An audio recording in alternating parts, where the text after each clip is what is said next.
देखिए मैं कहाँ खड़ा हूँ। मैं खड़ा हूँ संजय वन के गेट के एकदम सामने।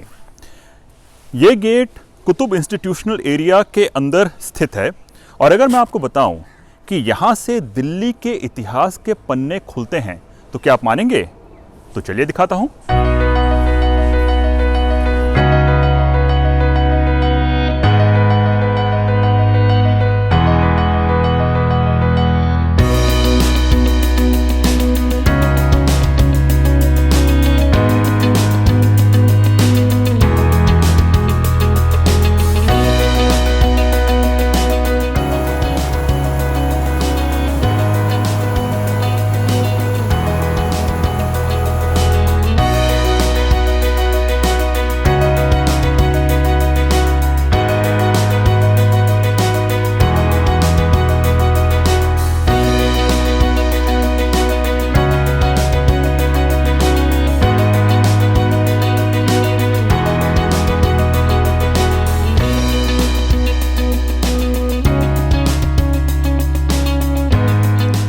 क्या आप जानते हैं दिल्ली का इतिहास क्या है?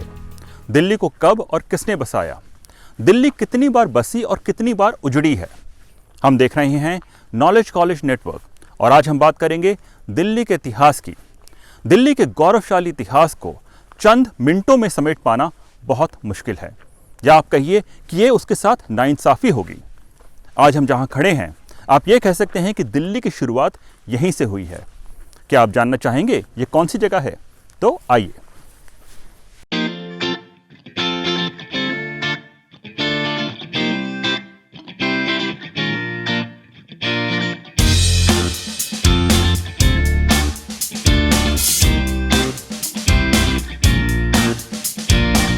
दिल्ली में जो भी अलग अलग शासक आए, उन्होंने यहां पर अपने ही शहर का निर्माण किया।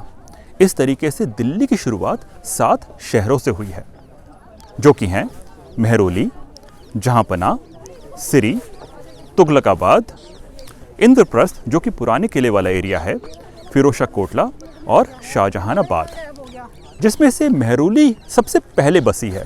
और मेहरौली की शुरुआत कहाँ से हुई? मेहरौली की शुरुआत हुई है लाल कोट से। 7वीं 8वीं शताब्दी के दौरान यहाँ पर तोमर राजपूत आए और उन्होंने अपना शासन शुरू किया। 11वीं शताब्दी में तोमर राजपूत के राजा अनंगपाल द्वितीय ने सुरक्षा के लिए लाल कोट का निर्माण किया। लाल कोट का मतलब है लाल किला, और ऐसा कहा जाता है कि दिल्ली का सबसे पहला लाल किला यही है। आज हम जहां खड़े हैं ये उसी लाल कोट की अवशेष हैं। अब ये पूरा एरिया पूरी तरीके से जंगल से घिरा हुआ है, जो कि संजय वन के अंदर आता है।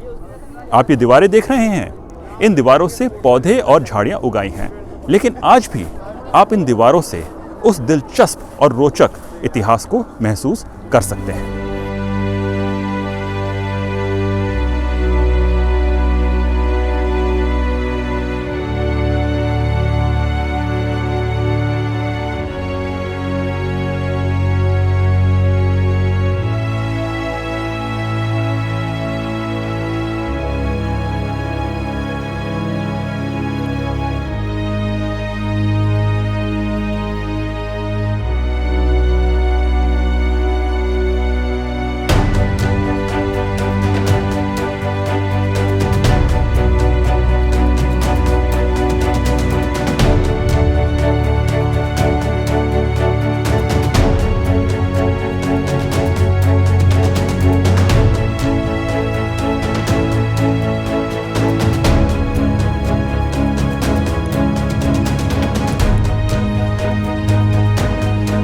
तो ऊपर आने के बाद आपको यहाँ से कुतुब मीनार का खूबसूरत नज़ारा दिखाई पड़ता है और दूर दूर तक सिर्फ जंगल ही जंगल, और उस जंगल के बीच में लाल कोट की घुमावदार दीवारें हैं।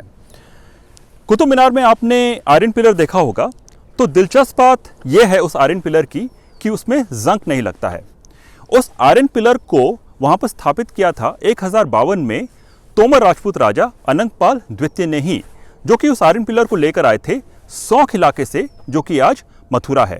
उन्होंने उस आयरन पिलर को ही सेंटर पॉइंट मानकर लाल कोट का निर्माण उसके चारों तरफ किया, जो कि कवर करता था करीब 2 माइल का इलाका, जो आप कह सकते हैं कि आज मेहरौली और उसके आसपास के इलाके हैं।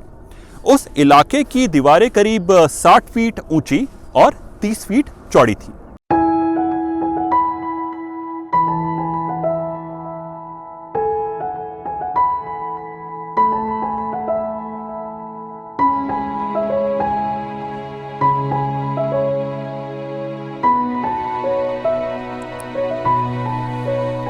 तो लालकोट का निर्माण अरावली हिल्स के ऊपर किया गया था और यहाँ पर अरावली हिल्स से ही पथरीली मटेरियल का इस्तेमाल किया गया था। ऐसा माना जाता है कि तोमर राजपूत राजा अनंगपाल द्वितीय ने ही सबसे पहले दिल्ली का शब्द का इस्तेमाल किया, जो कि बाद में जाकर दिल्ली बना।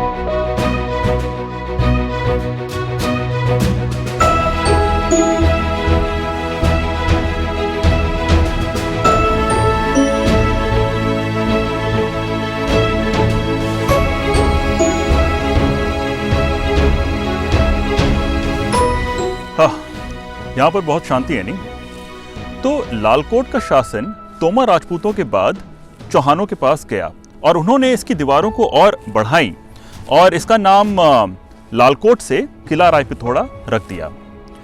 अब तोमर राजपूतों से लालकोट चौहानों के पास कैसे गया, इसके ऊपर अलग अलग इतिहासकारों के अलग अलग मत हैं।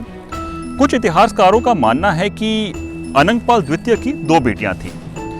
एक की शादी अजमेर में हुई और दूसरे की शादी कन्नौज में। जो अजमेर वाली बेटी थी उससे पृथ्वीराज चौहान का जन्म हुआ और कन्नौज वाली बेटी से जयचंद का जन्म हुआ।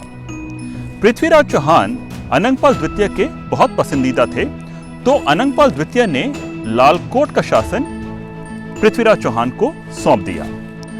और अलग जो दूसरी मान्यता है उसके मुताबिक चौहानों ने लालकोट पर हमला किया और इस पर कब्जा कर लिया और फिर उन्होंने इसकी दीवारों को और इसकी जो बाउंड्रीज हैं उसको और बढ़ाई और इसका नाम लालकोट से किला राय पिथौड़ा रख दिया। किला राय पिथौड़ा के ऊपर हम विस्तार से आपको अगले एपिसोड में बताएंगे।